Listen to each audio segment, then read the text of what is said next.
All right, there we go. Here we are. Why isn't our mic picking up anything? Uh-oh. Yeah, it picks up that. What, is the gain turned way down, or what's the deal? Gain. Check. Da, da, da, da, da. There we go. That's picking up. Check. Yeah, okay.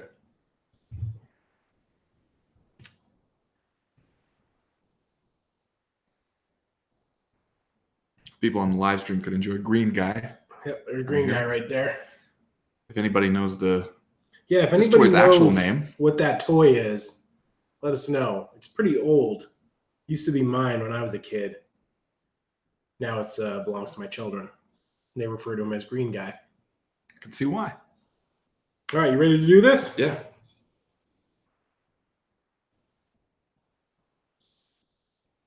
That's right. You're listening to another episode of the Co-Main Event Mixed Martial Arts Podcast. I'm Chad Dundas alongside Ben Folks. We're both senior writers in MMA for The Athletic, and we meet here every single week to chop up all the prominent, newsworthy, and hilarious happenings in the world of mixed martial arts. Ben, you and I took a bike ride last night as part of the pre-wedding festivities for our longtime friend, Sir Nigel Longstock. Yeah, it was a pleasant evening for a bike ride. It was. You know what? We lucked out. It looked like there might have been some thunderstorms, but it was actually, as you said, downright pleasant. Not too hot, not too cold. Just the perfect evening for a 21-mile round-trip bike ride. Just a bunch of weirdos puzzling down to a brewery past a field of buffalo doing about the most Montana shit we could possibly do.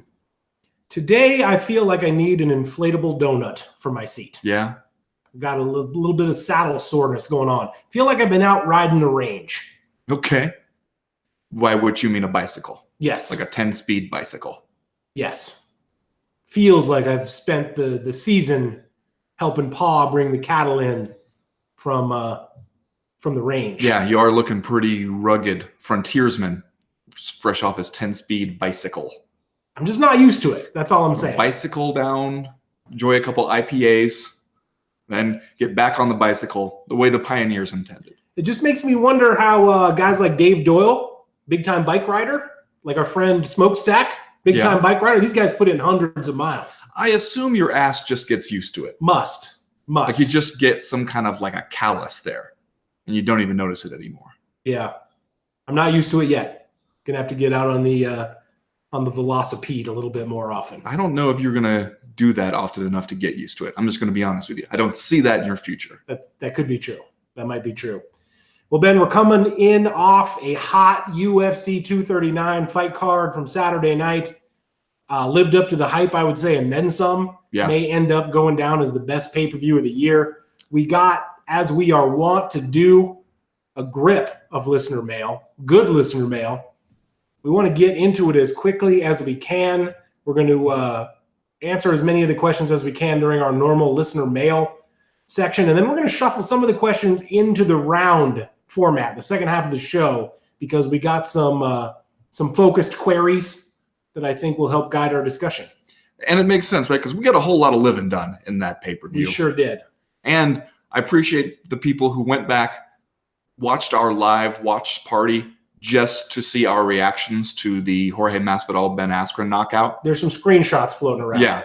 And it seems like, I did not really realize it at the time, but it seems like we had the exact same reaction. Grabbing our heads like Jesus Christ himself had just come back from the dead. Kind of the Joe Silva special like he used to do, like where you just instinctively grab onto the top of your skull like you were worried that this result is so shocking, your mind might actually blow up. Literally blow your mind if you don't hold it all together. Have you seen the Joe Rogan knockout reaction? I think he might have even commented on it once they showed the replay, where it looks like he's either trying to hold back children, like you're getting like the way your mom used to do. Yes, she had to slam on the brakes in the car, and she would throw her straight arm across your chest, like that was going to prevent you from going through the windshield after a 35-mile-an-hour crash. It's like Rogan is trying to do that with his broadcast partners, or it's like he's trying to hold himself in time and space. I think it's the second one. Like he's worried that the knockout is just going to blow him off his access. Yeah, he is reaching out for some kind of tether to the physical world. That's right, yes. Otherwise, this might send him spinning off into the abyss. So we got a lot of great stuff that we want to get into today. Before that, though, a special message out there for all the Roadhouse supporters. Oh, God damn it. Voting is razor close over at the Co-Main Event Podcast Patreon for the movie that we are going to watch for the third installment of the movie club. Right now, Ben, Point Break, 51% of the vote. Roadhouse, 49% of the vote. Well, that has narrowed since we last time. We are so close to forcing this thing to some kind of tie break. Okay. I want all my Roadhouse constituents out there to get on the internet right now as they hear the sound of my voice and go to patreon.com/co-main event and vote for Roadhouse in the head-to-head matchup with Point Break. Let's pull this off. Let's pull off the greatest upset in the history of the movie club. Okay. We can do it, people. Also, while they're there, they're not already signed up for the Patreon. They can do that, join the team, get access to a bunch of great stuff, such as the movie club, the live watch parties, the Wednesday live chat, the Friday power hour, a whole extra podcast each week. Tons of great stuff. All you got to do. 239 watch party was off the chain. We had Sir Nigel Longstock in the house. That's right. You drank a literal soda pop. I did. I brought a Coca-Cola. You drank what a wild man. I know that I've said this before, but the best thing about not drinking soda pop is drinking soda pop. When you haven't had one in like 6 months, you open up a soda pop and start drinking it. It tastes so weird, so fizzy. Yes. It's effervescent. Anyway. Then I had trouble sleeping. Patreon.com/co-main event. You can join the team. Here's what I'll suggest. If we do end up in a tie situation, since we're dealing with two movies here that are late 80s, early 90s, around the same kind of oeuvre, both Patrick Swayze films. Yeah. What about if we did a compare and contrast? Like we had to watch both of them? What about if we watched them both? Holy shit. I'm just throwing that out there as a possibility. I thought you were going to say we put our forearms together and light a cigarette between them and the first guy to pull away loses. That's what I thought you were going to say. That's the first place your mind went. Yeah. I was like, here, I have an idea. And you were like, finally, he's going to suggest the cigarette forearm thing that I've been thinking about. Yeah, but we can watch both movies. I mean, whatever. As long as my Roadhouse peeps get on the internet and vote for it. We're so close. I'm going to stick this forearm cigarette idea in the back pocket. Maybe some other situation I'm sure will arise. Remember, we got music again this week from our guy, Dion Rodriguez, a music producer from Deltona, Florida. If you like what you hear from him on the podcast, you can check out more over at soundcloud.com/dbeat7. And again, that's the word beats with a Z. I was just going to ask that if that was beats with a Z. But it is the number 7, the numeral 7. Okay. Beat 7. Okay. 3 rounds as usual this week in the Co-Main Event Podcast. In round number 1, depending on who you ask and maybe how many tens of millions you stand to make on it, John Jones either almost lost his UFC light heavyweight title on Saturday or he breezed through Thiago Santos in a cakewalk, and anybody who thought different is a dummy who should never watch another MMA fight. And in round number 2, in between wild punching flurries and dope head kick knockouts, Amanda Nunes is just going to quietly, dominantly be the best we've ever seen by a really wide margin. But what now for the Lioness? And in round number 3, Jorge Masvidal's KO of Ben Askren was one of the great moments in all of MMA history. But his comments about Whole Foods were out of line, bro. Whole Foods should be an agreed-upon neutral zone. We all need safe access to Whole Foods. That's just a human rights issue. All that plus, are you fucking kidding me and just saying stuff? But first, like we always do about this time, let's do a little bit of listener mail. Listener mail. A lot of good listener mail this week. First piece of listener mail comes to us from Mr. Burrito Bowl. Okay. He writes, what's the deal with Luke Rockhold? His facial expression always makes it look like his parents are making him be there, and it's all just very much beneath him to have to share the cage with whoever he's fighting. He seems to get noticeably annoyed when his opponents have the gall to hit him back. Does he really feel this way, or does he just suffer from resting disdain face? Is this just the way beautiful people are? Discourse, please. Then, not only did Luke Rockhold catch a hot one over the weekend at UFC 239, knocked pretty much out cold by your boy Jan Blachowicz, but I think it's safe to say that maybe we got a little carried away. We did? Forecasting Luke Rockhold's how he would do at light heavyweight. Yeah, we did. Do you mean specifically you, though? We recorded an entire podcast about it on Friday, okay, of which you were perfectly willing to participate in. So, yeah, we did. We got a little hyped by his weigh-in. Let's say that. We both got a little hyped by the weigh-in. Okay. You were holding your school books in front of your lap after the weigh-in. I understand what Mr. Burrito Bowl is saying here about the general. I'm not even sure it's just the face, the kind of air with which Luke Rockhold carries himself in MMA. It is a little bit like, I can't believe I have to deal with you people sometimes. And so sweat hogs, all the sweat hogs out here in Minneapolis. Some of that is maybe just the way beautiful people are. Like we talked about it during the live watch party. Like that, at times he reminds you of the John Hamm character when he showed up in 30 Rock. Like, just treated a different way because he looks like Luke Rockhold. But I felt kind of bad watching this one, man, because clearly Luke Rockhold really does want to be here. We wondered if he had the fire burning in the heart at age 34 after all the stuff he's been through, coming back, hasn't competed super regularly in the last couple of years. And yet, clearly, if you got to go out there with a thing on your shin to cover up the damn staph infection stuff you have a modeling career and you're putting it to the side for a second so you can go in there and fight another man in a cage, you must want to be there. Yeah, and he's really good. Like, let's not lose sight of that fact. He was the Strikeforce middleweight champion. He had a cup of coffee with the UFC middleweight title. Like, Luke Rockhold has been better than good. He's been very, very good in his MMA career. He gets a lot of attention for his looks. And so I think that it's, if you're going to accept the good stuff with that, you probably have to accept the accusations of resting disdain face also. I don't necessarily think that's unfair. But at the same time, I think that there are a lot of valid questions about Luke Rockhold now in the wake of this knockout to Jan Blachowicz. And man, what a tough deal for Luke Rockhold to kind of go into the weekend hyped about light heavyweight, to be talking all this junk like middleweight is deeper, there's more skilled fighters there, talking about how you want to jump the line and fight John Jones next after you get this speed bump out of the way, and end the weekend with the UFC president calling for your retirement. That's just a bad beat, man. That's just a cruel twist of fate. Okay, about Dana White saying he should retire. I didn't necessarily get the sense that it was Dana White saying, Luke Rockhold, retire, bitch, like you suck. It wasn't like that. It was, and I understand where Dana White's coming from on this one, because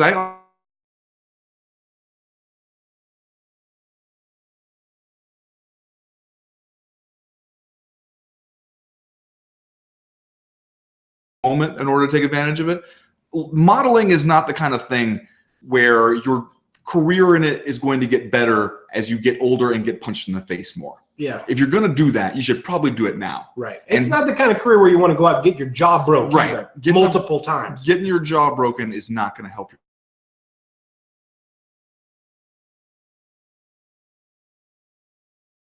Dana White, I think, is familiar enough with a fight game when he sees somebody like that and he realizes, like, okay, this person doesn't have to do this. They could do something else.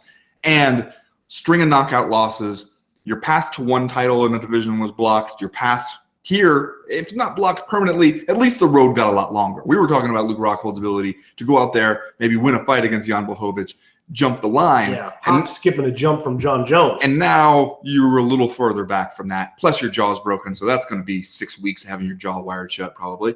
And so I understand that Dana White, I love his comments too, where he was like, you know how everybody likes to say they're a model? I'm sure everybody's a model. You're a model. I'm a model. This guy is really a model, which that's who Dana White knows, I guess, is people, like, everybody's a model. It tells us a lot about who Dana White is hanging out with. Yes, yeah. Right? Because I don't feel like the people I know, like, everybody's claiming to be a model. Yeah, when was the last time someone in your circle was like, yeah, no, I do some modeling on the side. Yeah. Dana White is out here. Yeah, everybody. Oh, I'm so sick of people coming up to me telling me they're models. You can't sit down and have a cocktail with a table full of people without half of them being models. But I understand the point that he's making about Luke Rockhold. And yeah, if you don't really, really super want to be here, now's the time to think about doing something else. Yeah. I wrote a thing about this. If you can live without it, basically. Sure. Is what I'm saying. Yeah. I wrote a thing about this on The Athletic after UFC 239.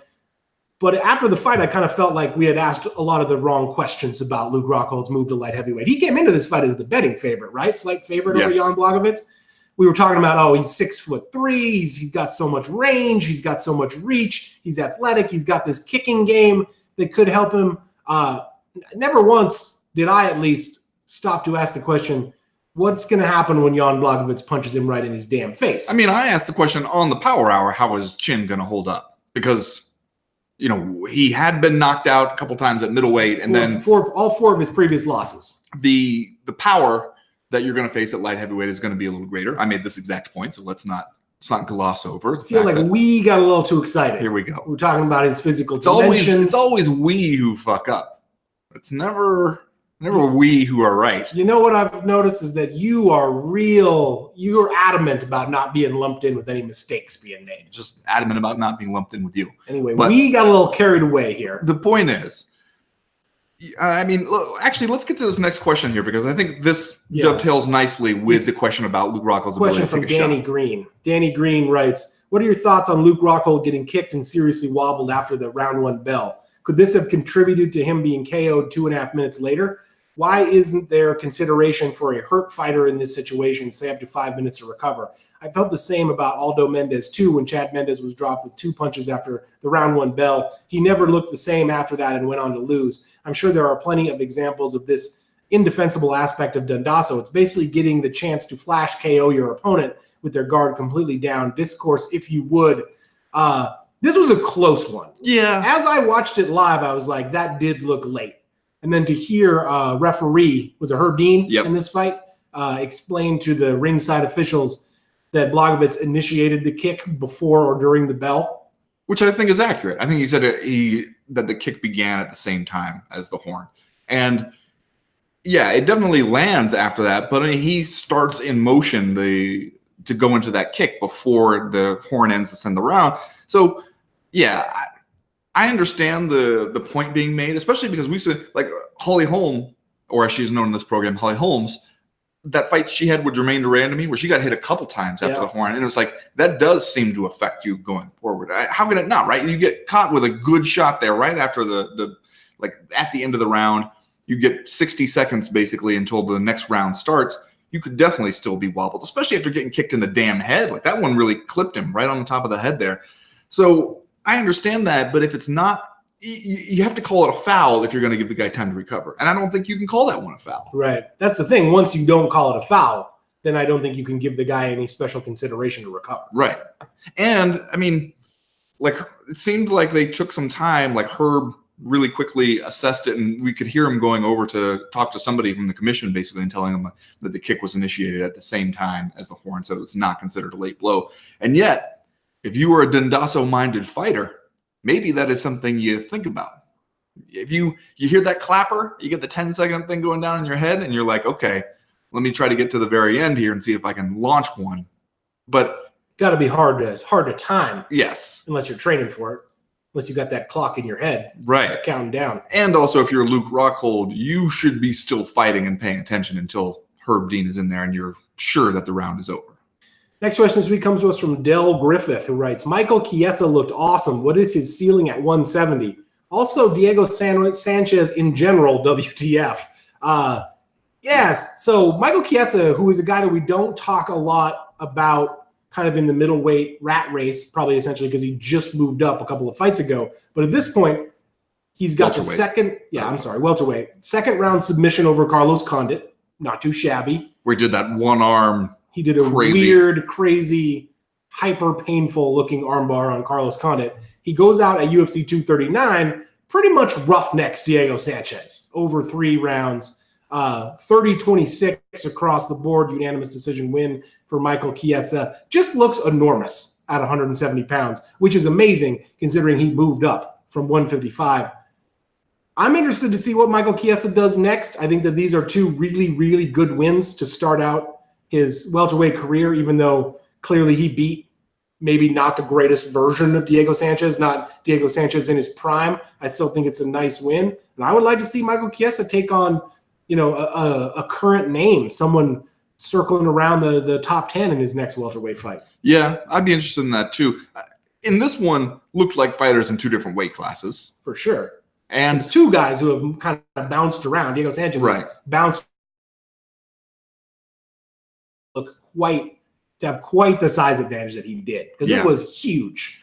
I liked his comments afterwards where he talked about how much pressure it is to fight a guy who has, as he put it, a fruitcake in his corner.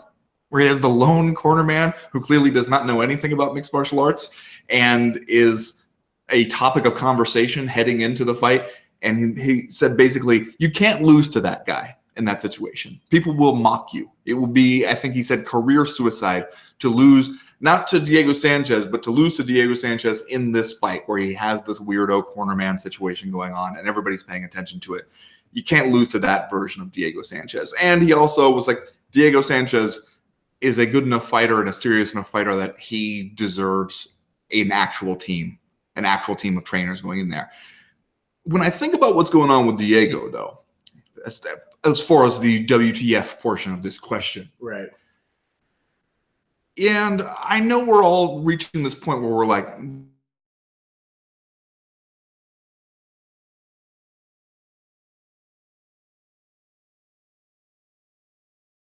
win one. Plus, I just don't see him calling it quits. I don't see him having that in him to just be like, you know what, I'm done. Yeah. I think this is going to go on for a while. Like, if not in the UFC, then somewhere else. I think that he's just going to keep asking for fights as long as you're willing to give them to him. And if you decide you're not willing to play that game anymore, he'll go somewhere else. I agree. I don't think Diego Sanchez will walk away until he is absolutely forced to do so. The MMA world at large was not kind to Diego Sanchez as cornerman, with good reason, I think. You know, he got kind of a weirdo interview headed into UFC 239. And from what we saw on the live broadcast, the corner advice was... breathing. A lot of breathing. Yeah.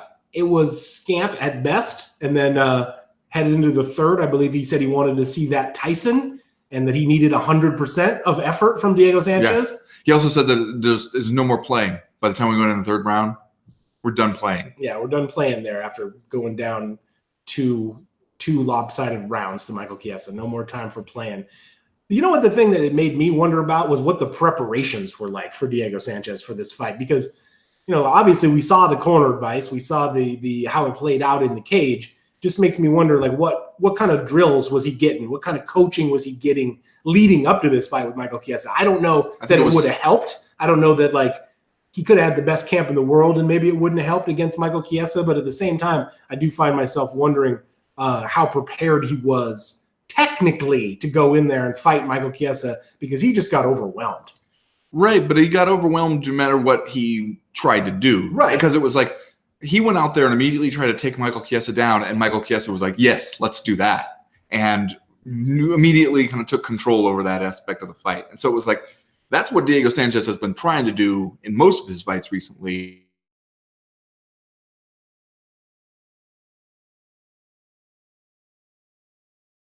Yeah, I just wonder, like, if you, let's say you're a coach at Jackson Winklejohn and you're watching this fight, I wonder if you have some remorse or some, like, feelings like you could have helped Diego Sanchez out with his approach in some way. Because, like, clearly what he was doing was not working. And I don't know if there are intricacies in the game that could have been adjusted to maybe give him a little bit more success against Michael Chiesa, but he clearly just got obliterated on the scorecards. Was breathing, though, into the nose, out to the mouth. Correctly, as far as we could tell. Yeah. So he had that part down. Next question is comes to us from Giles Mooney, who writes, I'm sure you will dedicate the 3 rounds to the main card of UFC 239, so I wanted to get your thoughts on the happenings on the prelims. We had great performances from 3 young up-and-coming fighters. 21-year-old Edmund Shabazian looked ferocious against Jack Marshman. 24-year-old Song Yadong starched Alejandro Perez, and 25-year-old Arnold Allen outworked former Capital G guy Giblert Melendez over 15 minutes. What performance did you think was the best, and who do you think has the best prospects in their respective division? I feel like Shabazian has something special and really wanted to see how his career develops, although I worry about the depth of coaching and strategic game planning he will receive under the tutelage of Edmund Targaryen, or as we like to call him here on the podcast, Edmund Targaryens. The Dragon King. Yeah, there were a lot of good performances on the prelims here, as well as a lot of Yadong Song puns on Twitter after he wins by first round. Does somebody have to explain that to him? Seconds. You know, I mean, he speaks a little bit of English, but does somebody at some point have the unenviable job of being like, see what's happening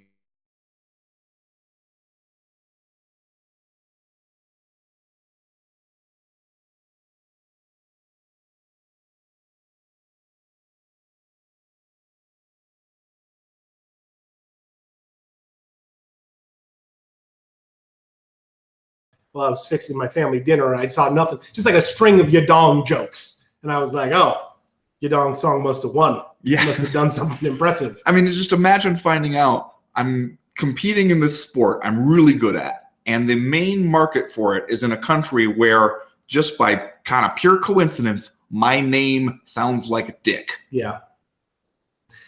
I mean, it could be worse, I guess, but it's still, you're like, damn it. That's rotten luck. I think all three of these performances were super impressive. Let's not lose sight of the fact that Edmund Shabazian was the biggest favorite on the card. So the fact that he went out and tapped out Jack Marshman in 1 minute and 12 seconds is not necessarily unexpected. Yeah. Although you do want to see more from the guy. I think he's 21 years old. He's managed by Ronda Rousey, which is an interesting way to go about your career. But at the same time, maybe not a poor one. I don't know. Maybe Ronda Rousey has the stroke to get this guy a bunch of Jack Marshman style matchups. We'll have to wait and see what happens. It's hard to pick anything besides the knockout by Yadong.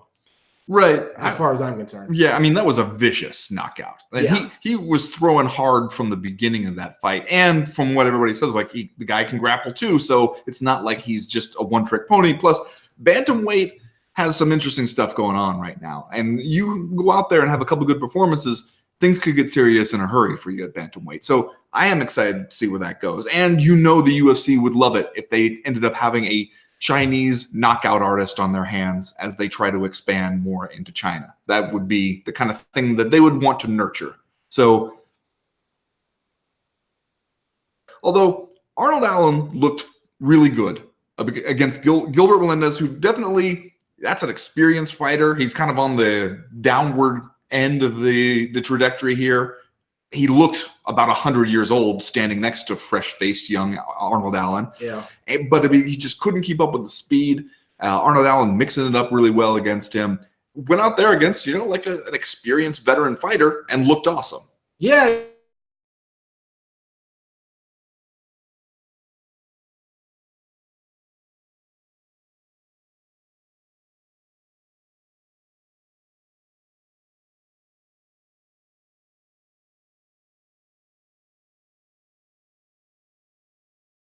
High-level competitor in Gilbert Melendez. So it's not like he went out and tapped a guy out in 1 minute and change or knocked a guy out in a couple of minutes. We got to see him really show his skills over a long period of time. So while the knockout by Yadong Song might have been the most impressive thing, I feel like the most complete performance, obviously, is Arnold Allen. Now, I believe he's 6-0 in the UFC, 15-1 overall, 25 years old, obviously from England. So a star from the United Kingdom coming along maybe just when we need one after Michael Bisping has pieced out of the sport.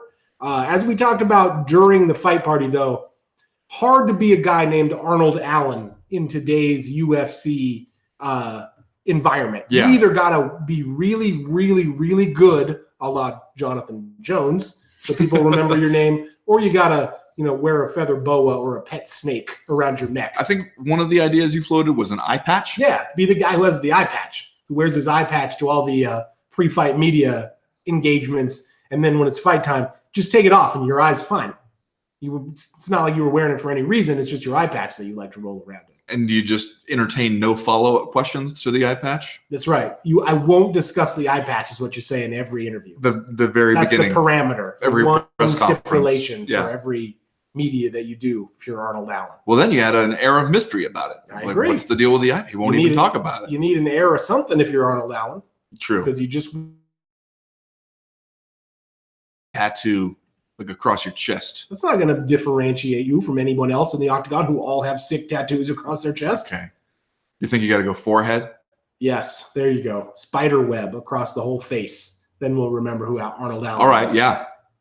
And I have a feeling then you might end up with a sweet nickname. Last question this week comes to us from Stuart Wade, who writes, 2 fights, 2 championship bouts, 2 submissions, 4 knockouts. A fun and memorable night of fights that included broken records, broken faces, and broken hopes and dreams. But was UFC 239 really worth the $80 it would cost for the pay-per-view plus ESPN account? I'll take my answer off the air. Okay, so are we asking, if you weren't already convinced for ESPN Plus, was this the one that gets you in the door? So $80 would be your pay-per-view plus your monthly subscription. if that was the only event that you watched, right? Is that what we're doing here? Is that how you get to $80? Because you can't just add the subscription onto the price of UFC 239 if you're also watching the ESPN Plus events, right? Yeah. You're getting more bang for your buck than that. I think that the $80 would be if you signed on for if you sign up for like a year of ESPN Plus right up front, then you get a discounted pay-per-view. Okay. So I think that's how you get to the $80. But you're right that then after that, you have ESPN Plus. So you can watch a whole lot of other, not just UFC content, but snooker, cornhole, championship level cornhole.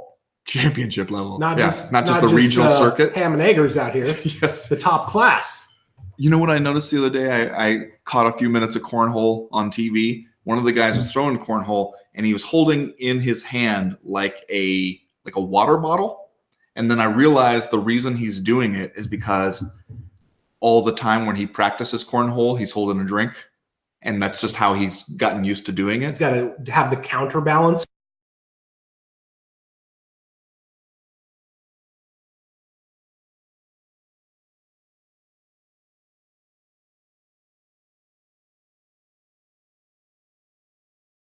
Yeah, I guess what I'm saying there is, if you were asking me, is it $80 plus a year's subscription to ESPN Plus, where you have access to a whole bunch of stuff, including a bunch more UFC stuff, and then also access to this pay-per-view, is it worth it? I kind of say yeah, because that was a really good pay-per-view. This was the one you jumped in on, and this was the one where you got your discounted pay-per-view, you chose well, I guess, because this was one of the better pay-per-views we've seen this year.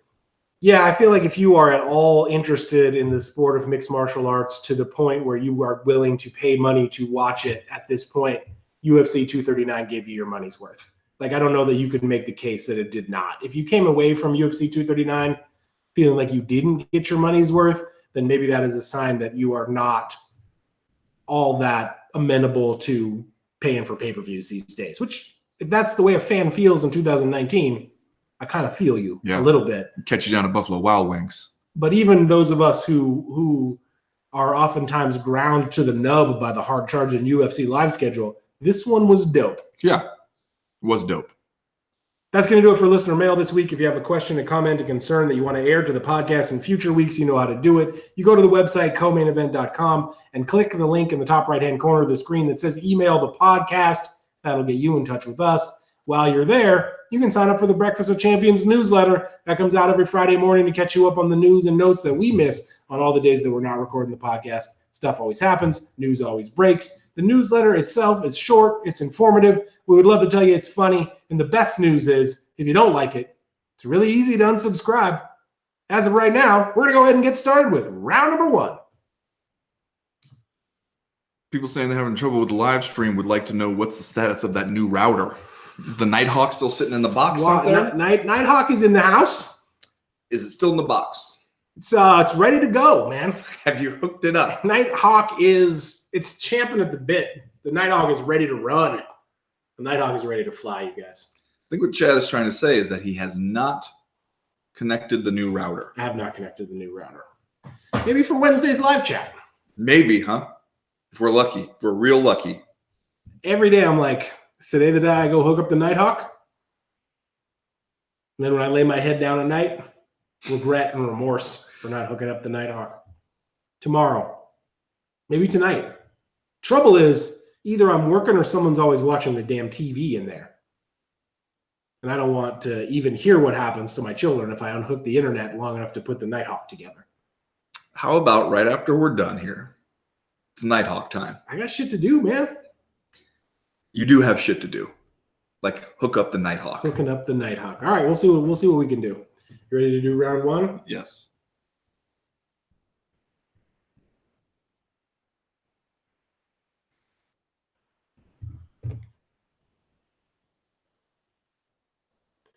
Well, Ben, John Jones did not sprint through Thiago Santos the way we all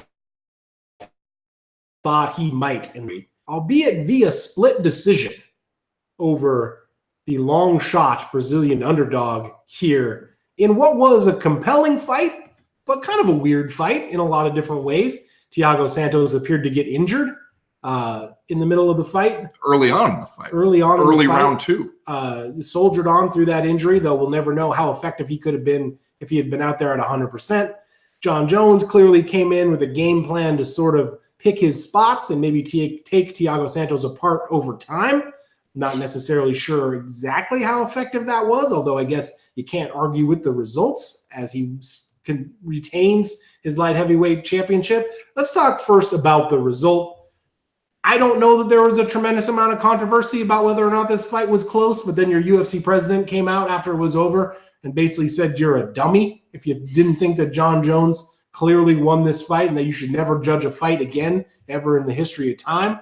How did you see this? I know that you watched it a couple of times. I know that you wrote a column about it over on The Athletic. Did you walk away from the UFC 239 main event thinking this was a close damn fight that really could have gone either way? Well, upon initial viewing, as people who join us on a live watch party will know, I think a lot of it was the shock of being like, wait a minute, John Jones is losing rounds here. And he is not winning rounds by a whole lot. Yeah. So it was just like you were expecting to see a one-sided domination. And then when you don't see it, the shock of that, I think, makes it seem even closer than it already is. And I still think that is a pretty close fight.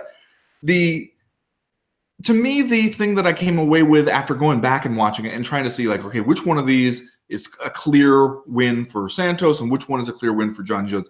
Round 1, I think, goes to Santos, and I don't see a way to argue. I mean, there's not a whole lot that happens in that round except both guys trading leg kicks. Santos appears to have the more effective leg kicks. Yeah. That John Jones definitely seems to be feeling them more, and he knocks out John Jones's mouthpiece with punches at one point. So every judge scores that one 10-9 Santos.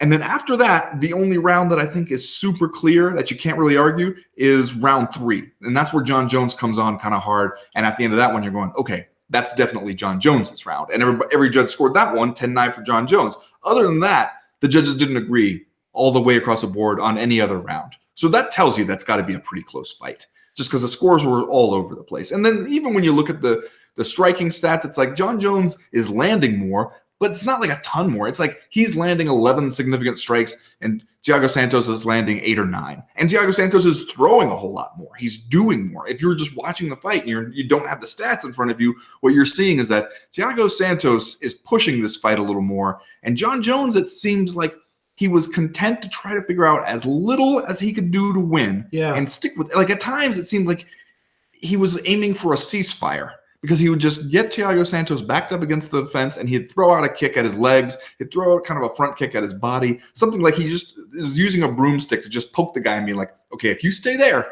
if you just stay there and you don't come forward, we can be friends. Everything can be fine. If you come forward, then I'm going to have to do something else about it. I really just want us to reach a cessation of hostilities.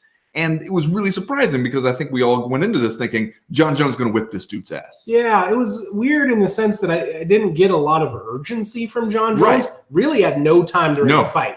Even in the 5th round when you thought, okay, Jones needs to have a big 5th round here and kind of take this one away, kind of like what he did against Alexander Gustafsson, he didn't really turn in that kind of a performance. It would just continue to be this sort of just like listless, not ineffective, but not altogether impressive, kind of like cruise control fight, where it looked like, and again, I'm speculating here, but it kind of seemed like John Jones came into this fight with a game plan of, let's try to stay away from Thiago Santos's power, because that's basically the only way he can beat you.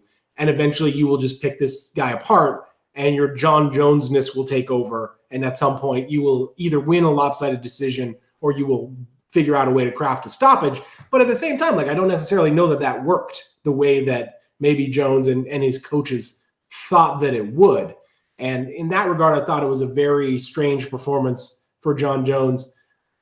At the same time, aside from those leg kicks, which clearly did hurt and limit John Jones's mobility, Thiago Santos landed some strikes, but it seemed like Jones was pretty good at just barely avoiding the offense. Like when Thiago Santos would explode, it seemed like Jones was slipping and rolling away from the punches and just kind of staying out of range. Yeah, he does not get hit with much clean. Yeah, but again, like that might be really impressive if you're John Jones.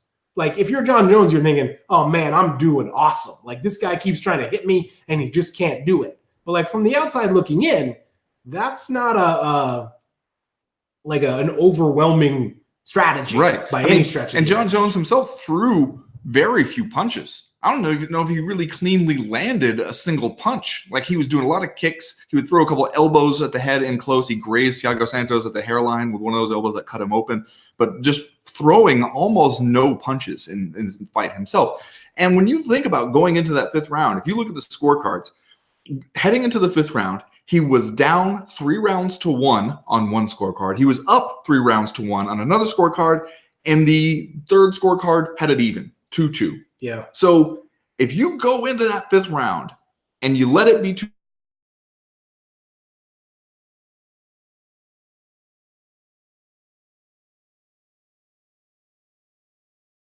was like, okay, time to close the show. Time to leave no doubt in anybody's mind. It was the fifth round looked very much like the fourth and the second rounds. He was not doing a whole lot. It was a lot of standing there and looking at Thiago Santos, trying to freeze him up basically, but never really turning up his own offense a whole lot. And by the end of it, he seemed so sure that he had it. He spent the last 10 seconds of the round, which normally in a close round, that's when you want to throw a bunch of flurries.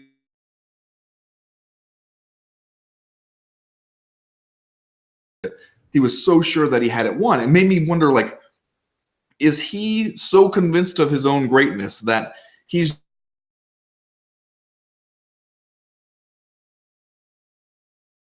that clearly the power of Thiago Santos had something to do with Jones's strategy. But I also wonder if what we are seeing is kind of like the development, not necessarily of a new John Jones, but of a John Jones who is so comfortable now in his status as the greatest pound-for-pound MMA fighter on the planet, the best 205-pounder we've ever seen. Not only is he like so comfortable with his status therein, but also like feeling like he is really, really good. Yeah. And he's getting really, really good. He's getting even better than he was before. I wonder if what we are seeing is a product of that evolution in a weird way. Like, he's so confident in his skills that he is just kind of going out there and letting things develop in front of him and taking it as it comes, which kind of leads to a lack of urgency. But I wonder if one of the genesis points of that strategy is just sort of like, I'm so good and I'm so well-rounded that like I've matured almost to the point where I don't have this urgency anymore. Right, but I don't know. If you feel like you want your credit from fans or from the UFC or whoever, don't you feel like everything tells you in MMA, if you go out there and finish people, then you really get your respect? Yeah, but you know who you're talking about here, right? Sure. But especially in this fight where Thiago Santos is on one leg for most of it, especially down the stretch there, you can see there are times where he is having some success coming forward and throwing punches, and he would like to do more of it, and he kind of can't. Because anytime he tries to really explode off of that leg, he almost stumbles and falls down. Like there are times where he's trying to do a few things and you can tell he just can't physically do it. And if you're John Jones and you see that, and he definitely saw that because he's kicking that leg some little bit, like that's when everybody else is going, okay, hey, if you just crank it up a little bit here, you can put this guy away. Yeah. Especially the idea that he would not try to take him down just because he wanted to show that he could stand with him. And it's like, you're not making the points you think you're making in a fight like this. Like, people want to see you go out there and show that you are not just a little bit better than all these other contenders, that you are a lot better because you're like the greatest ever. Yeah. And when you're fighting like this, like you're trying to do just enough. And that I don't think impresses people, even if you're doing just enough in the other guy's area. But afterwards, he kept saying over and over again, like, this guy has a black belt in Muay Thai. And it's like, man, stop saying that. That does not sound as cool as you think it sounds. Yeah. No, I think that that's right. But at the same time, I do wonder if like, it is because he's so comfortable and confident, almost like, you know, like if John Jones wrote a bunch of really short and exciting novels, and then he decided I'm into this alternate universe already. And then he decided that he was such a good writer that he was going to write like a 600-page epic, and people would read it and be like, it's good, I guess, but it's not as cool as the early ones. I wonder if it's the same kind of evolution, sort of where like everyone around him is being like, just be you, John, just like let it happen, and eventually like your essential John Jonesness will win you this fight. Are you saying that like that John Jones is like a fighting version of Dennis Johnson, and everybody's standing around going, just write Jesus' Son Part 2, man. We were into that. But he's not. He's writing nobody move or whatever. Tree of Smoke. Yes, she's writing Tree of Smoke. Which won like the National Book Award. So there your analogy just kind of fell apart. Yeah, but nobody read it. That's true. Okay, I do want to ask this question from Marcus McGahey, who writes, I'm beginning to suspect that John Jones' greatest weapon at this point in time is just his aura of invincibility. Bearing that premise in mind, do you suppose that Santos' success will pay dividends for future contenders? Okay, I think there's something to that in some of those fights because people get in there with him and his size and his ability in all areas. I think once they get a couple rounds in, they do start to get a little bit like, well, shit, I'm out of ideas. What do I do here? And they kind of just want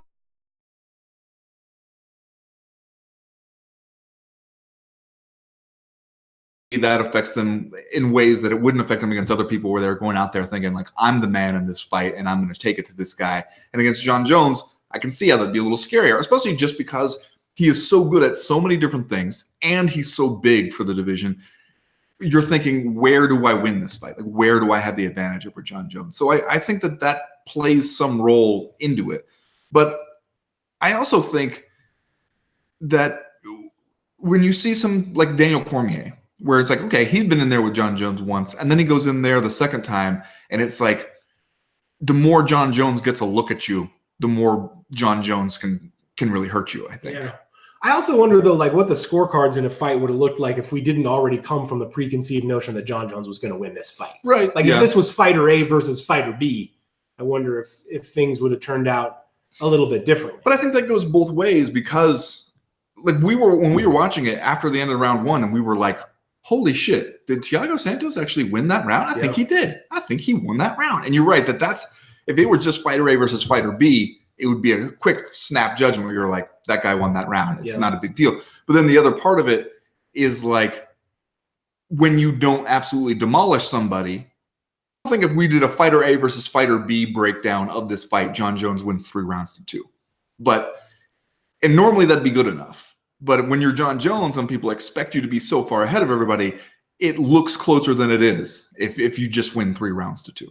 Maybe, but I think also at the end of the day, the judges are like, who won that round? I don't know. I guess I'll give it to John Jones since we all know he's going to win this anyway. Yeah. I came away from this fight a little bit less. I don't know that I was confident about seeing John Jones at heavyweight before, but I definitely wanted to see him at heavyweight. I still want to see him at heavyweight. And I think obviously one of the compelling things about that is seeing how he would behave in fights against bigger, more powerful people. And the extent to which Thiago Santos's power, I don't want to say flummoxed John Jones because I don't necessarily think he looked flummoxed, but it also looked like it just kind of shut him down in a lot of ways. It looked like he was thinking about it a lot. He was thinking about it a lot, and he never really got the Ferrari out of the garage because of it. It made me wonder differently about how he would do it heavyweight. You like think if maybe you're out Stipe there with gets Franny him, and Ngannou, like what's John Jones going to do opposite that guy, man? Is it going to be the same kind of performance? Or would John Jones in a weird way feel a ton more urgency at heavyweight? I don't know what the answer to that is. I would like the UFC to pay up so we can see that answer. All right, let's do Are You Fucking Kidding Me? And then we will move on to round number 2. Ben, did you see that Nate Diaz and Khabib Nurmagomedov got into a verbal spat in the crowd at UFC 239? Of course they did. Almost like you would expect them to do. Yeah. If they were anywhere in close proximity to each other. Do you know why they got in a verbal spat with each other? Because they were in close proximity to each other? Because the UFC sat them down damn near right next to each other. How do you do that, man? Unless you wanted to have the cameras going for a verbal spat between Nate Diaz and Khabib Nurmagomedov. Otherwise, I don't know how you in good conscience could look at the seating chart for UFC 239 and be like, no, this will be cool. Put Khabib and his posse next to Nate Diaz and his posse. I mean, if you were inviting them both to your wedding. You don't seat them at the same table. No, you don't even seat them anywhere near each other. They're opposite sides of the ballroom. Here they are at the T-Mobile Arena, rubbing elbows. Are you fucking kidding me? I almost felt like the UFC wanted to have a little friction here. Fucking kidding me? You fucking kidding me? Chad, you follow your guy Jeremy Botter on Twitter? Of course, you know I do. Former colleague of mine. You reading his stuff that he posts over there on wizard.com? You know I do. Then I suppose you read this post that he made about Dana White writing a book that was supposedly just for UFC employees. You know I did. And the title of said book was Don't believe anything you read by Dana White. Yeah. And basically, it's a whole thing where it's like a bunch of screenshots and stuff to prove, I guess, the point that the MMA media is entirely bullshit. Yeah. Now, the title of the book is Don't Believe Anything You Read. And yet, which is an ironic name for a book. Because you want me to believe, presumably, just this title, but the title itself undercuts its own message. don't believe anything you read, Including is the this. title of the book If I can't that you have to believe read. anything that I read, then I also can't believe the title, but then I can go back to believing things, which then points me back to the title, which tells me not to believe anything. And my brain just collapses in on itself. Circular, man. Are you fucking kidding me? What was the goal here? What did you think? Like, okay, here's what I'll do. I'll write a book. I'll give it out to all the UFC employees, and then they will all agree with me that the media is bullshit and that the sole source of information that should be trusted when it comes to the UFC, Dana White, UFC president, who has been caught lying to people numerous times, including when I told everybody that the UFC wasn't up for sale. There was no impending sale. Everything's fine. Go back to your business. And then a couple days later, we learned it's been sold. Are you fucking kidding me? Fucking kidding me? Don't believe anything you read. Including this title. But then, no. Circular. It's just a very circular The thing. mind reels. A snake eating its own tail. That's And going to then do it for round barfing it number up. 1. We'll be right back with round number 2. Nothing. Not a single thing. You pull up at an intersection, there's a sign that says stop. No, floor it. That's what I do every time. Mm-hmm. You know, this one's did not get a chance to mention this. You know, if you had thrown $100 down on the result, John Jones via split decision, you know what you would end up walking away with money-wise afterwards? I shudder to even think. That $100 investment would have made you $1,300. Wow, okay. 13-1 odds against John Jones by split or majority decision. I mean, that's not actually a bad bet. Especially now knowing how it turned out. Plus 410 on John Jones by unanimous decision. Now, you know there was somebody out there who thought they were being super smart. They're like, okay, it's a small payoff here, but like I've done the math. John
Nunes right now. Yeah. And I guess I feel a little conflicted when I hear Dana White going off about, like, of course, Amanda Nunes is a star. That guy doesn't know what he's talking. And it's like, well, I agree that guy was kind of full of shit on some of his assessments of like that it being a terrible thing for the UFC that Amanda Nunes won the title. It also doesn't seem like the UFC has really put itself out too much trying to promote Amanda Nunes. No, that's the storyline. Like, that's the dominant storyline around Amanda Nunes, just because of the seeming lack of promotion around her. As we've gotten to know her a little bit more, it seems like maybe she's not all that interested in being promoted as the new, not that she would be the new Ronda Rousey, but like as the new standard bearer for women's MMA. It doesn't seem like she wants to be that huge star that does all of the media. But at the same time, as we've talked about almost ad nauseum on the show, it seems like she could be a powerful force for the UFC to appeal to various demographics that the UFC has not traditionally appealed to. And so I think it's kind of a shame that the company hasn't done that, and that now we've gotten to the point where she has beaten everyone around. And, we're talking about the best option being a rematch with Cyborg Justino. And frankly, I don't know what she could do more impressively than she did the first time. Yeah. Which kind of makes it seem like I'm sure she would get paid well, but just sheerly athletically, it makes it seem like a hard situation for Amanda Nunes, because I don't know what you do that you didn't do the first time. Yeah. And there are a lot of ways, I guess, where any fight with Cyborg can go bad for absolutely anybody. But it's true. I mean, when you see Amanda Nunes at these like press conferences and stuff, and you're like, she's super affable. She comes across as just very likable, down to earth, even though she is like, there is nobody else in the conversation, I think, as a greatest of all time in any aspect of MMA who seems as down to earth as Amanda Nunes. Right. Or kind of like unaffected by it. Right. Yeah. And especially the UFC has maybe gone in a little more with promoting like, okay, yeah, she's a UFC champion and her girlfriend's also a UFC fighter, and they have like this adorable dynamic and everything, and it's great. And maybe that is some hope, because we talked before about how the UFC, when it comes to female fighters, seem to only know one way to promote them, and she doesn't quite fit into that mold. But yeah, now you do run into a situation where it's just like she's the one champ who's being allowed to kind of do that. Yeah. And yet it also seems like you're already kind of out of great ideas. Yeah, Jermaine Durandamy and Aspen Ladd are about to do a fight, right? That's coming up next weekend. This weekend in Sacramento. So a definitive winner there, I guess it gives you at least one option for a featherweight title defense, although we already went round and round with Jermaine Durandamy once, and it didn't seem like it worked out all that great. Aspen Ladd seems to be a personality that the UFC is minorly hyped over, so you get her into a situation where she could fight for the title. Maybe that's something that you do, but at the same time, yeah, it does seem like Amanda Nunes has just been too damn dominant almost for her own good, because we've kind of talked our way in circles here about what she's going to do next. Well, yeah, I mean, the Aspen Ladd possibility is an interesting one, because she's main eventing a card here in essentially her hometown, or in like her hometown region. Like, it's in Sacramento. She's undefeated, 9-0, or 8-0 as a professional right now, right? 24 years old. She goes in there and she beats Jermaine Durandamy, who is, a pretty good step up in competition at this point, and like physically presents some challenges that have given other people problems just because of her size in that division.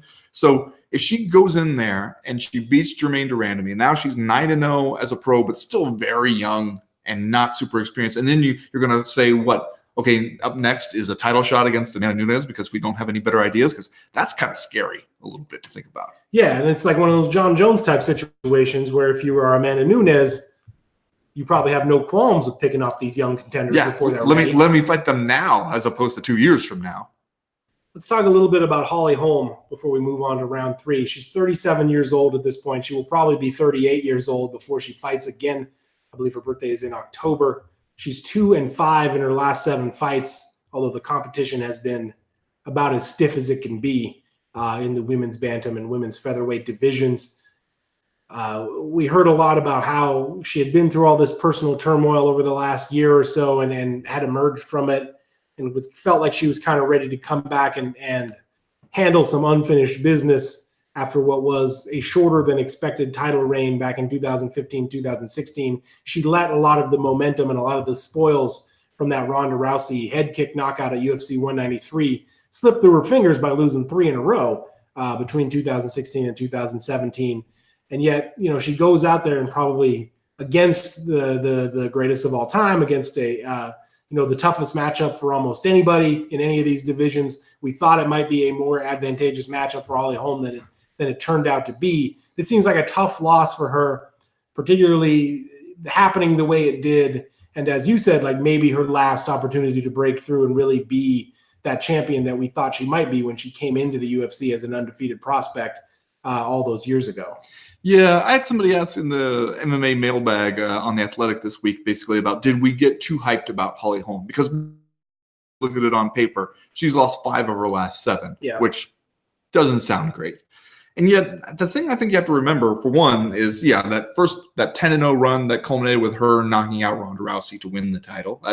You just can't really argue with that. And if you do look at these 5 fights that she's lost, it was when she lost the title to Miesha Tate, who she was beating soundly right up until she let her get the takedown at the end and get on her back. She would have won. She would have won if she hadn't lost. She not lost. And then she lost a decision to Valentina Shevchenko, who we've seen what she's gone on to do. Lost that decision to Jermaine Durandamy, which was a questionable decision to begin with. And she got hit after the bell a few times, and fine. Then she beats Bethe Correia, head kick knocks out her, loses to Chris Cyborg, which frankly is just fucking respectable. Yeah, up to that point, probably the best we'd seen anybody do. Yeah. Beats Megan Anderson, who before that was thought of as like the heir apparent to be the next person to really give Cyborg a serious challenge, and then loses TKO to Amanda Nunes, the greatest of all time. Yeah. It's not bad, is what I'm saying. Plus, this is like her second combat sports career. Everything that's happened in MMA. Yeah, almost her third, because she was like boxing and kickboxing. She had an entire boxing career before any of this. So, and now she's in her late 30s, and if it ends here, it's still a really good run. Yeah. Yeah, I don't think we got too hyped about her. Like, she's one of the more impressive athletes in all of women's mixed martial arts. She's got that boxing and kickboxing background. She won the damn title. She knocked out Ronda Rousey. It's hard to say that, she didn't live up to expectations. I don't think her title reign went exactly like we thought it might. But at the same time, she's always been kind of a frustrating character, like kind of a frustrating fighter, in that just looking at her, you feel like she could go out there and wreck anybody. And then you see her lose a couple of those fights where it felt from the outside looking in like she kind of let them slip through her fingers. Like she could have won those fights. Things might have been a lot more impressive resume-wise if she hadn't done that. But at the same time, like, I feel like it's kind of unfair to say that we got too hyped about her. I think we got exactly the right amount of hyped about her, and then she lived up to it, just did not live up to the expectations as champion that we could have had. It's hard to say you got too hyped about anybody when they become the champion. Yeah. Because that's as good as you can do. That is actually as good as you can do, is becoming the champion. All right, that's going to do it for round number 2. We'll be right back with round number 3.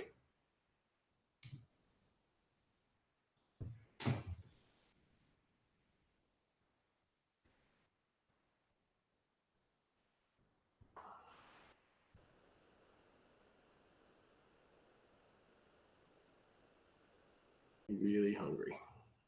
For a new router? For home food improvement installations? Food. I would go to Whole Foods after this, but I'm kind of too scared.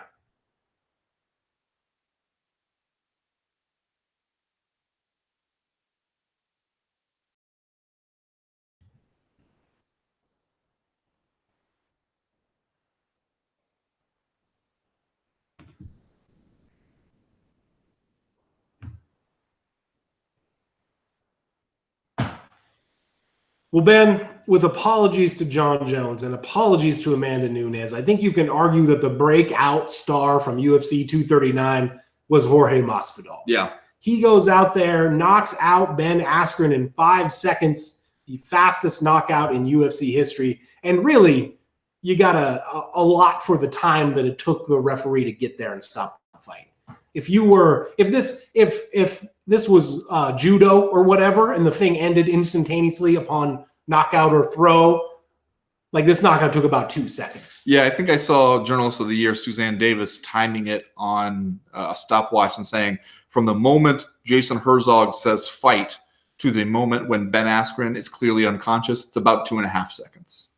So 5 seconds just allotting for the time it takes the referee to stop the fight, during which Jorge Masvidal got the opportunity to launch a couple of undefended strikes against super necessary Ben Askren. Punches. Let's talk first about the flying knee, and then we can talk about George Masvidal as an emerging character, I guess you could say, in the landscape of this division.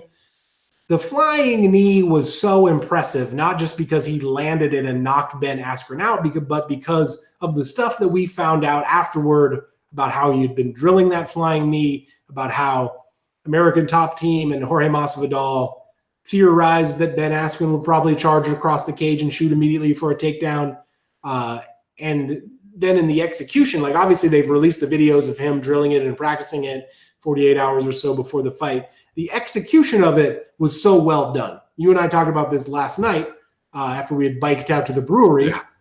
Jorge Masvidal does this thing where like he takes a couple of shuffle steps to the side, both to camouflage his true intentions and also to let Ben Askren advance. Right. To let him come across the middle of the cage. And then by the time we get into the all-out sprint that led to the flying knee, it just left Ben Askren with a lot less time to react. Right, yeah, and that's the advantage of doing it that way. Because if you tell yourself, my plan is to sprint across there and flying knee him in the face, if you just start sprinting as soon as the guy says fight, then you have to run basically all the way across the cage, by which time he has at least a little bit longer to think about it. Because the thing you want to do there, and it's very simple to avoid that, is just circle off of that line on which he's charging. And it's really easy. Then you've killed his momentum and he has to kind of reset and turn his body to find you again. If you just do that, he can't stay in a dead sprint and also follow you as you angle off. So he purposely delays a little bit, knowing that Ben Askren's thing is going to be trying to get out there into the space and get his own back off the fence as quickly as possible. He's going to come straight across. And then if you have 3 steps or so into that sprint, that's enough time to build up momentum to where the knee is going to be devastating if it lands, but also too short a time span for him to really even think about what's happening. He's just going to go for whatever his instinct is. And you know what his instinct is. He's going to drop down into the takedown. As soon as somebody comes at Ben Askren, it's like wrestler guy stuff just kicks in.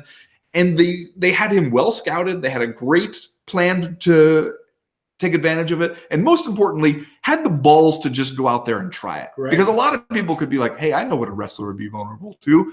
But to tell yourself, especially in a fight where everybody else is thinking, you have to avoid the takedown. Like, you just can't get taken down against this guy. And you're going to be like, all right, I'm going to go try this thing that is a high-risk, high-reward maneuver, which could very easily end with me on my back. And I've essentially given up the takedown at the very beginning of the first round. And then everybody would be like, you idiot. Why would you do that? Why would you make it easy for him? You know, and yet he pulls it off and he's a genius. Yeah. It's strange to think about Jorge Masvidal after 16 years and 47 fights in Strikeforce and the UFC and Bellator and World Victory Road. Remember that place? Yep. Bodog. Jorge Masvidal has been around for a long time. He's been everywhere. He's done almost everything. And yet here we are reckoning with him as sort of like the emergent star from UFC 239.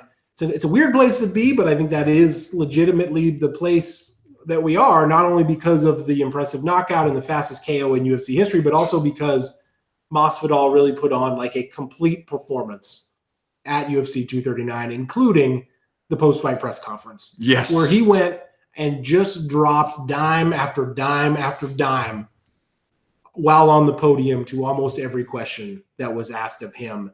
And like, especially considering that one of the things about Jorge Masvidal is that, you know, he's giving it to you straight at all times. Yes. Not acting, not putting on any airs, not coming with any, Ben Askren or Colby Covington style prepared material. Mm-hmm. Very impressive to see him kind of be this charismatic, cutthroat, cold-blooded MMA star in and around UFC 239. Yeah, I mean, okay, let's talk about, though, his response, first of all, to the questions like, were those extra 2 punches necessary? And he just replied, they were super necessary. And yet he's also, he kind of gives a smirking answer like, I thought he might get up. Like, no, you didn't. No, you did not think that he was going to get up. But also, being like, hey, they tell me to go until the ref stops me, so that's what I was doing. Also, though, yeah, I did think that he deserved to be punished extra for all this shit that he talks.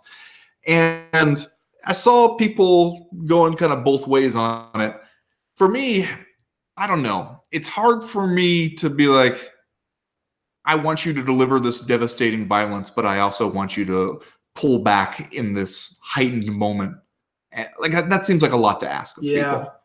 Yeah, like especially since unfortunately the hard reality of it is that you got to go until the referee pulls you off. And like we said, there was a couple of seconds there where it took Jason Herzog to get over and actually do the stoppage. I understand anyone's complaints with that because like clearly we had a walk-off KO situation here. If Masvidal had wanted to, he could have turned around and walked away. But at the same time, like I don't think you can like fault the guy too much for continuing to do what he did until he was declared the winner. Like if he had continued to strike Ben Askren after the stoppage, then I think you could look at it and be like, that's dirty pool in some way.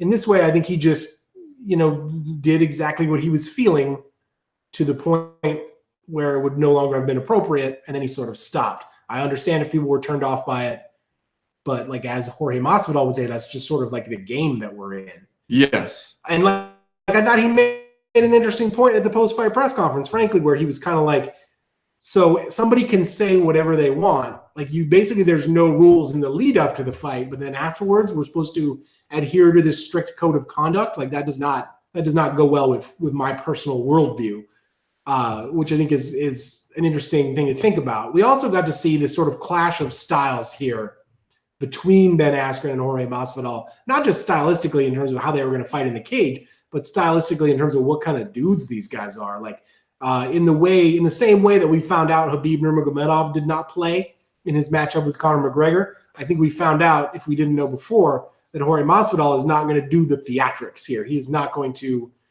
try to sell a fight as a pitched blood feud and then afterwards kind of hug and let everybody know that it was showbiz. Like, no, you're still going to have to deal with him at Whole Foods. Yeah, he's going to slap you if he sees you at Whole Foods, which is, as I said, unnecessary. You want to be able to go to Whole Foods in peace. Yeah, everyone needs to go there and get their tasty yet nutritious foods without having to worry about physical violence. Well, I did like when he was saying, when like asked about, hey, should you get the next title shot, that kind of thing. And he was like, look, if you want somebody who shows up to the press conference on time and does all the Instagram stuff and does all that stuff, and then, hey, I guess I'm not that guy. But if you want somebody who brings the violence, that's the guy I am. Which really, in a kind of Nick Diaz fashion, positioning himself as the anti-hero of the anti-bullshit, that if that's what he is going to pitch himself as, I think A, he has the resume and the chops to back it up. And B, I feel like a lot of people are ready for that. A lot of people are feeling like, okay, let me get off of this train where it's just whoever has the most recent beef, whoever talks it up the most, and whoever can sell the drama of it. And let's get to like the guy who is the best or scariest fighter. Yeah. That's the guy I want to see. I feel like now is a good time to be making that play. A lot of people were clearly waiting for Ben Askren to get knocked out so that they could have fun at his expense in and around social media and everywhere else. I think to his credit, it seems like he is taking it very, very well. I don't know if you saw any of the stuff that he did on the Ariel Helwani ESPN show today, but he seemed like he was handling it with as much panache as you possibly could, essentially saying like, I had that coming to me in many ways. Like I wanted to antagonize Jorge Masvidal as much as I could, both to get him to take the fight and then to sort of sell the fight. And so, like, yeah, man, I probably deserved a couple extra strikes after the knockout. Well, and probably deserved some of the meme love that he was getting afterwards too, where people are going to be having a whole lot of fun at your expense. And yeah, I mean, I guess that's the best way you can react to that.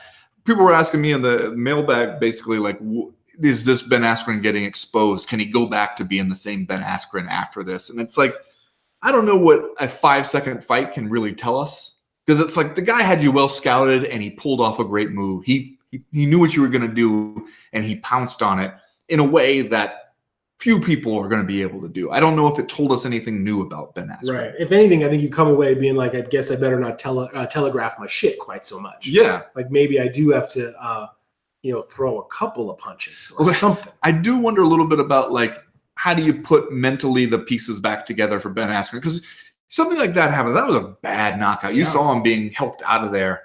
And then he has to find a way to go back to that same swaggering character that he's been in the public eye for a long time.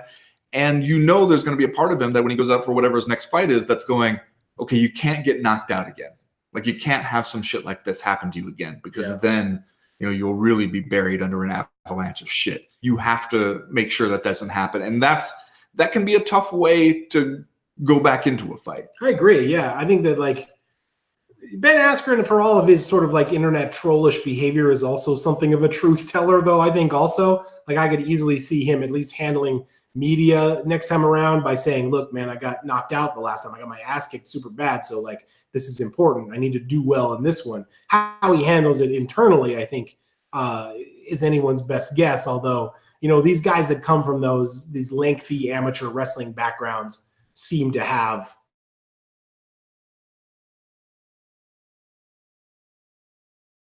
before. Right. I'm not necessarily all that worried about it. In terms of what next for Jorge Masvidal, though, Ben, do you feel like he jumped the line now? Is he the number one contender for Kamaru Usman? Because we still have this situation at 170 pounds where Usman hasn't really been ready to fight. We've got Colby Covington booked against Robbie Lawler a little bit later this year. You would think that the winner of that fight would be the presumptive number one contender, but it's hard not to like the idea of a Jorge Masvidal, Kamaru Usman welterweight title fight. And that, frankly, could put Masvidal and Covington, who are bros and training partners at ATT, in kind of an awkward situation if Colby Covington beats Robbie Lawler. But who would you like to see, I guess, fight Usman next, Masvidal or the Lawler-Covington winner? Well, if we were going to do the thing that made the most sense, I think it would have been to do Colby Covington versus Kamaru Usman, just because Colby Covington had the interim title and Kamaru Usman now is the actual champion. So it makes sense to just figure that whole situation out, because Colby Covington hasn't lost. So I don't know. I don't know how you just forget him and move him into some other contender fight. What is he still trying to prove after winning the interim title? That doesn't make sense to me. So I would have said, let's go ahead and do that. But since we're clearly not going to do that. Yeah, that ship has left the harbor. Since we already booked him against somebody else, I say in the meantime, if everybody is healthy and doesn't look like Jorge Masvidal injured himself in 5 seconds of action. Unless he has a tooth stuck in his knee. That's about the only thing that could have happened. Then go ahead and book that fight. Because shit, I'd watch that. Jorge Masvidal clearly having himself a moment right now. Plus, if you are going to tell us, all right, Kamaru Usman is this scary wrestler who's at the top of the division, well, we just saw that Jorge Masvidal figured out a way to deal with a scary wrestler, like a dominating wrestler. So let's see that one. There's almost no way you could fuck this up. Yeah. I guess Jorge Masvidal could have separated his shoulder falling down, doing an impression of Ben Askren being knocked out. That's the other way he could have gotten hurt. For one thing, I think we have to pause and appreciate that it was actually a good impression. It was spot on. Yeah, and he did it right afterwards. Like, he delivered on a deadline there, and he had to nail it right there in the moment he did. Yeah, I'd like to see his Nixon. Masvidal, do Richard Nixon. Johnny Carson now. Do Carson. All right, Ben, let's do Just Saying Stuff, and then we will get out of here for this week. Ben, what is your Just Saying Stuff? Chad, are you familiar with a website by the name of RottenTomatoes.com? I have heard of it, yeah. Okay. So the way they do it is use audience scores and critic scores and really kind of arrive at like a percentage to tell you how good a movie is. Roadhouse, 1989. You know what that did on the tomato meter? I know what it has done on my tomato meter. 38%. 110%. Point Break, 1991. You know what that does on tomato meter? 68%. So it's solid D. Do you want me to read the Roadhouse one again? I just like that the thing you are fixated on as these two movies go head to head, the thing that you are fixated on is which one is a better movie. And the fact that you are not that fucking matters when you're talking about Roadhouse and Point Break. Which one of these is the better film? And I'm glad you said that, so I can point out maybe your inability to ask yourself that question is why you have yet to win one of these fan voting. I'm just saying. Also, the tagline on the poster for Roadhouse, it's last call, ... for action. Hell yeah. Now I don't know how people couldn't vote for it. What's your just say it? Ben, your guy Rumble Johnson, Okay. retired from MMA, but showed up Sunday night to appear at Submission Underground in a submission wrestling match against Australian submission superstar Craig Jones, who, in a full disclosure, is not a person I've ever heard of before. Okay. Two things. Number one, this match went 50 seconds, 47 seconds before Jones won via heel hook over Rumble Johnson, who's not necessarily, in fairness, known as a submission grappler, more of a knockout artist. Said he just came to Submission Underground to have a few yucks. Assumedly to make a few dollars. Did he say yucks? Was that his word or yours? Said he just did it for fun. Okay. Have some laughs. Second thing, your boy Rumble Johnson, former welterweight fighter, tipped the scales at 278.4 pounds. Wow. A full 108 pounds north of where he once was a competitive MMA 278 pounds? And you know what? He wears it well. He's definitely gained some face weight. But he doesn't look like a fat man. He looks like a stout defensive lineman almost. You're saying that maybe Rumble Johnson knows where they keep the weights? He definitely knows. I'm just saying. And if you put your yoga mat in front of those weights, he will flip the fuck out. Rumble Johnson coming back at heavyweight, ... Oh, I'm just saying, why'd you just say that? I just got to call him like I see him. Oh, damn it. That is going to do it for this week's Co-Main Event podcast. We will be back next week to tell you about all the stuff that happens at this Fight Night event between Jermaine Durandamy and Aspen Ladd. There's actually a lot of MMA on this week. You got PFL on Thursday. That's right. Bellator on Friday. Bellator on Friday. And you got this UFC Fight Night on Saturday. So suffice to say, we'll have a lot to talk about on Monday when we return for the Co-Main Event proper. Don't forget, Wednesday live chat. I'm going to have the Nighthawk set up. So we'll be flying high with the Nighthawk. I'm going to hold you to that. For the live chat. First thing I do when I come through the door on Wednesdays, I'm going to check for the Nighthawk. Couple days left before voting wraps up for the next movie club. As you know, those of you that want to watch a finely crafted concept art film can go over and vote for Point Break. Everybody else that just wants to have a good fucking time can go vote for Roadhouse. And then we'll be back Friday with the Power Hour before we do it all again next week. If you're interested, patreon.com/co-main event. As for right now, though, we are done. We are through. We are out. So you're telling me the first time you saw Point Break, you came away going, wow, that was a high concept art film. I don't even remember anything that happens in Point Break. You know why? Because it's not memorable. Maybe that's why you need to watch it again. Roadhouse, fucking memorable. The last line in Roadhouse is a polar bear fell on me. You want to talk about high art. Fucking spoiler alert, man. And fine craftsmanship. Jesus Christ. It doesn't get any better than Roadhouse. Forged like a fine table that you would sit Next at you're gonna to tell host us a banquet. Rosebud is the sled? Shit, come on, man. Point Break. Can't even. Well, that's it for us. If anybody's still left watching the live stream, Chad promises he's going to get on the Nighthawk. Flying with the Nighthawk. So maybe that'll be the last time we deal with that. We'll see. Myself, I remain skeptical. But thank you to anybody who joined us and stuck with it.